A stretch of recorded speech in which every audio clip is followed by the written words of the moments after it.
Right. One second Seshu sir, good evening. Srikanth నమస్తే.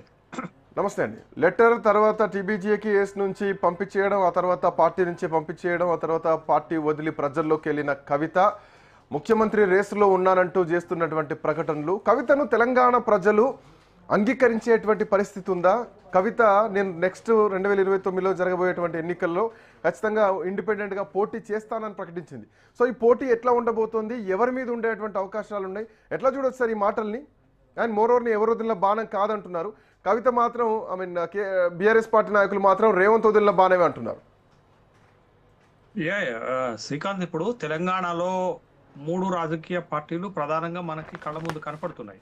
గత 10 ఏళ్లు తెలంగాణ పరిపాలించిన బీఆర్ఎస్ పార్టీ, ఇప్పుడు పరిపాలనలో ఉన్నటువంటి కాంగ్రెస్ పార్టీ, ఇతర రాష్ట్రాల్లో పాలన చేస్తుంది, దేశంలో పాలన చేస్తున్నటువంటి బీజేపీని అన్నిటినీ చూశారు కదా. చూసిన తర్వాత అసలు తెలంగాణలో కొత్త రాజకీయ పార్టీలకు ఎంతవరకు అవకాశాలు ఉంటాయి, ఎవరు ఆ అవకాశాలను చేజిక్కించుకోగలుగుతారు, ఎంత బలమైనటువంటి పార్టీలుగా ముందుకు వస్తారనేది మనం రాష్ట్ర వ్యాప్తంగా జరుగుతున్నటువంటి చర్చల్లో భాగం. అయితే కల్వకుంట్ల కవిత గారు ఒక స్పష్టత ఇస్తున్నారు. ఏమంటున్నారు అంటే 2028 లేదా 29లో జరిగేటటువంటి అసెంబ్లీ ఎన్నికల్లో మేము ఖచ్చితంగా పోటీలో ఉంటాం, పేరు ఏదైనా జాగృతి ఉంటుందా మరేది ఉంటుందా కానీ మేము ఖచ్చితంగా పోటీలో ఉంటామని చెప్తున్నారు. బట్ అంతవరకు ఒక క్లారిటీ ఉంది. సరే, ఎంతవరకు రాణిస్తారనే దాని మీద మీకు ఒక చిన్న ఎగ్జాంపుల్ చెప్తాను. ఇటీవల బీహార్ ఎన్నికలు జరిగాయి కదా. బీహార్ ఎన్నికల్లో కుటుంబం నుంచి బహిష్కరించబడి పార్టీ నుంచి బహిష్కరించబడినటువంటి తేజ్ ప్రతాప్ యాదవ్, లాలూ ప్రసాద్ యాదవ్ పెద్ద కుమారుడు, కుటుంబంలో విభేదాలు, పార్టీ నుంచి బయటకు వెళ్లిపోవడంతో తను సొంత పార్టీ పెట్టుకున్నాడు. జేజేపీ అని పార్టీ పెట్టుకుని ఎన్నికల్లో నిలబడ్డాడు. దగ్గర ఒక 40 శాసనసభ స్థానాల్లో నిలబడితే తన సొంత నియోజకవర్గంలో గతంలో 2-3 సార్లు గెలిచిన నియోజకవర్గంలో కేవలం 30,000 ఓట్లు మాత్రమే తెచ్చుకోగలిగాడు. అంటే తేజ్ ప్రతాప్ యాదవ్ అనేది సక్సెస్ కాలేకపోయాడు అనేది మనకి ముందున్నటువంటిది. ఇదే కాదు, దేశంలో అనేక రాష్ట్రాల్లో ఈ సంఘటనలు మనం చూసాం.